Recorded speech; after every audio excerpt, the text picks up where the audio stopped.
Dear students, यह video class 12 subject biology chapter number 3 का part 2 है।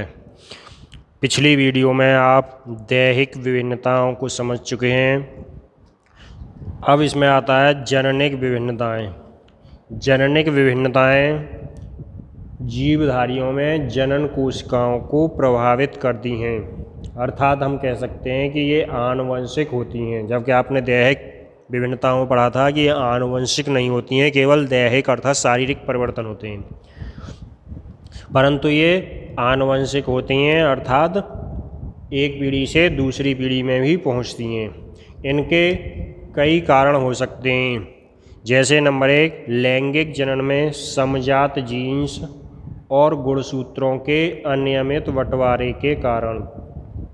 यानी आप आगे चल के पढ़ेंगे कि लैंगिक जनन में जीन्स और गुणसूत्रों का डिवाइडेशन होता है। अगर उनमें से किसी प्रकार से, जैसे आपने क्रॉसिंग ओवर यानी जीन विन में पढ़ा होगा, तो किसी भी प्रकार से इनमें अनियमितता आ जाती है तो हमें विभिन्नताएं मिलती हैं। सेकंड, पुनर्योजन के कारण। इसी तरह से युग्मकों के अनियंत्रित संयुग्मन के कारण। यानी आप अब तक पढ़ते आए हैं युग्मकों का संयोजन होता है, संयुग्मन होता है, तो यदि उसमें भी अनियंत्रितता हो। बहुगुणिता आपने पिछले चैप्टर में पढ़ी है। बहुगुणिता के कारण, उत्परिवर्तनों के कारण, तो इस तरह से जननिक विभिन्नताएं उत्पन्न होती हैं।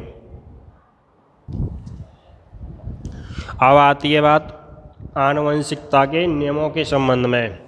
तो आनुवंशिकता के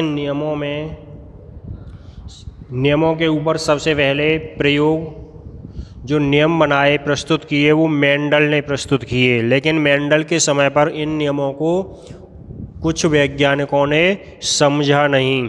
यानी मेंडल के समय पर इन नियमों को महत्व नहीं दिया गया, और मेंडल के बाद में इन नियमों को महत्व दिया गया, क्योंकि अन्य वैज्ञानिकों ने जो भी प्रयोग किए वो मेंडल के नियमों पर ही आधारित थे। तो मेंडल के बारे में आप पहले से जान चुके हैं, 10th में पढ़ चुके हैं। मेंडल का पूरा नाम ग्रेगर जॉन मेंडल है। मेंडल एक चर्च में पादरी थे, यानी एक गिरजाघर में पादरी के रूप में नियुक्त थे। उनको कुछ नई चीज़ें करने की इच्छा थी, जिज्ञासा रहती थी।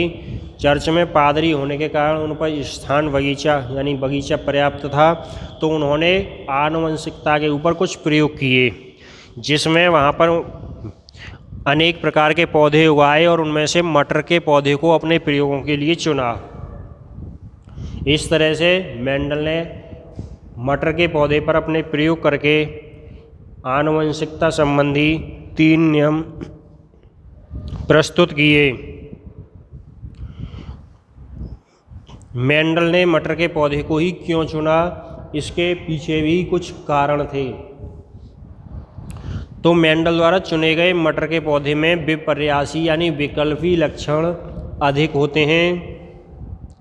सेकंड कारण है कि मटर का पौधा 1 वर्षीय होता है, अर्थात लगभग 3 महीने में वो तैयार हो जाता है।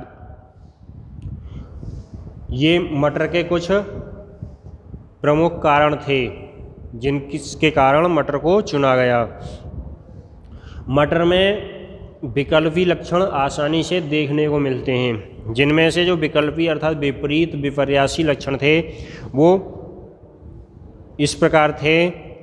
इनमें लक्षण 2 प्रकार के थे, एक प्रभावी एक अप्रभावी। यानी जो लक्षण उनके प्रयोगों में उभर कर आए पहली पीढ़ी में, आसानी से वो प्रभावी माने गए, और जो आसानी से नहीं उभर के आए यानी अगली पीढ़ियों में उभरे, वो अप्रभावी माने गए।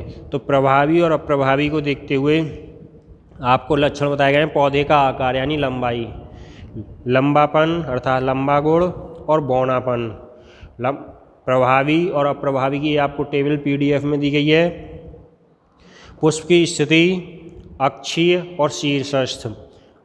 पुष्प की स्थिति के बारे में आप जानते हैं, पुष्प 2 तरह से पौधों पर लगता है। एक तो अक्ष पर होता है, अक्ष से मतलब जहाँ से शाखा निकलती हैं वहाँ पर पुष्प बनता है, और दूसरा अप्रभावी में शीर्षस्थ, शीर्षस्थ यानी बिल्कुल सिरे पर होता है। जितनी भी शाखाएं होती हैं उन सभी के सिरे पर पुष्प बनता है। तो ये पुष्प की स्थिति होती है अक्षीय और शीर्षस्थ।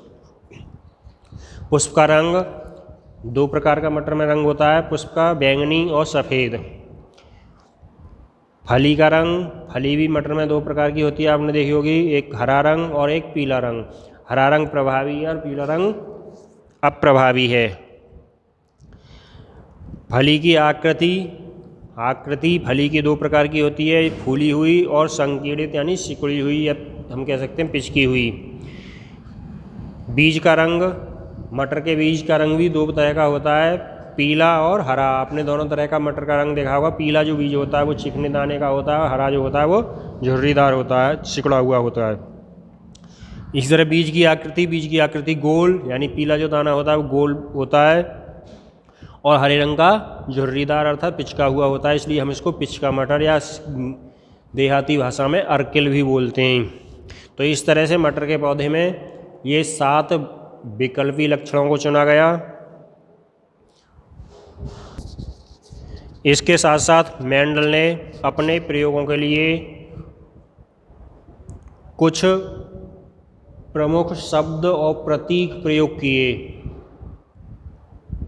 जिनको यहाँ पर बताया गया। प्रतीकों में प्रतीक यानी कारक अर्थात हम कह सकते हैं जीन को निरूपित करने के लिए अंग्रेजी वर्णमाला के कुछ अक्षरों का प्रयोग किया गया, और उसके लिए प्रभावी और अप्रभावी कारकों के लिए दोनों में अंतर दिया गया, जिससे किसी प्रकार की समानता और भ्रांति न हो।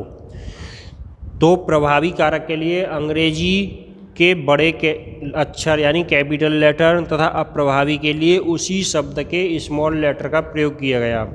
जैसे लंबापन प्रभावी है और लंबेपन की यानी लंबा की अंग्रेजी होती है टॉल, तो प्रभावी के लिए कैपिटल टी, और यदि उसका अप्रभावी गुण यानी बौनापन है तो स्मॉल टी का प्रयोग किया गया। तो इस तरह से मेंडल ने प्रतीकों को निश्चित किया कि जितने भी लक्षण होंगे प्रभावी में उसके अंग्रेजी का कैपिटल लेटर होगा, और अप्रभावी के लिए उसी प्रभावी गुण के यानी कैपिटल लेटर का स्मॉल लेटर होगा। तो ये प्रतीक बनाए। इसके बाद कुछ शब्दावली का भी प्रयोग किया, जो शब्दावली आपको नेक्स्ट वीडियो में समझाई जाएगी। धन्यवाद।